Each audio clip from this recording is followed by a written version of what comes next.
So 4 is for read and 2 is for write. It will return 6, nothing but read and write. So you can give. In the last two videos, we have learned the use of chmod command and the permission types. In this video, we will see how we can calculate the numeric permissions and the drawback of numeric permissions. So let's get started. So hello guys, welcome to my channel, the Nilesh Tech. As we know, there are 8 types of numeric permissions in Linux, which are listed below. And remembering all these permissions are not easy because we do not use chmod command frequently to change the permissions. So the better way to remember these permissions by using a simple technique. As we know, there are only main 3 types of permissions. The first one is read, second one is write, and third one is execute. This is also known as Linux scoring system. So read is equals to 4, write is equals to 2, and execute is equals to 1. You have to only remember these 3 main permissions, 4, 2, 1, which is read, write, and execute. So to calculate the permissions, all you have to do is to add these numbers as per your requirement. Let's take an example. Let's assume you do not have this chart here. Let's remove it. And you have to give RWX permission to a file for user, group, and others. But you forgotten the number used to give RWX permission. Okay, so we know 4 is for read, 2 is for write, and 1 is for execute. If you add all these numbers, you will get 7. Means read, write, and execute. So now you can give 777 permission to that file. Cool. Second example, I want read and write permission for all. So 4 is for read and 2 is for write. It will return 6, nothing but read and write.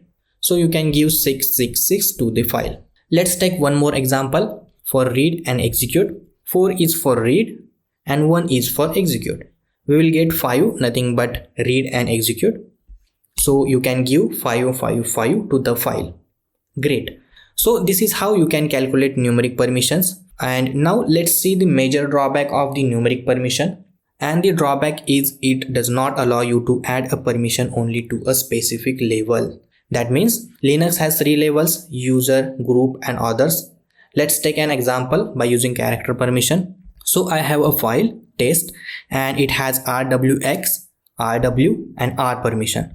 And now I want to add the execute permission to the others. So I simply do chmod O for others plus X for execute and test. It will add execute permission to others only without modifying or touching to permissions of user and group. Cool. Now what if I use the numeric permission in the same example?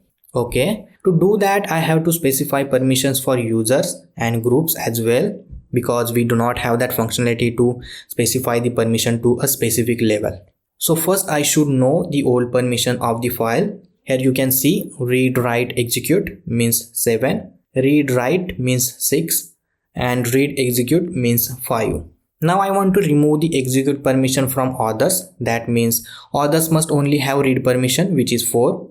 So the command is chmod. 7 is for users, 6 is for group, and 4 is for others. Then it will change to RWX, RW, and R. In simple words, character permissions allow you to add or remove permissions, and numeric permissions is used to assign the permissions. Also, character permissions are more flexible than numeric permissions. By the way, character permissions can be also work as numeric permissions if you use the equal to or assignment operator in that. I hope you understand the drawback of numeric permissions, and if you are modifying the permission by using numbers, then you must know the old permission to that file. See you in the next video.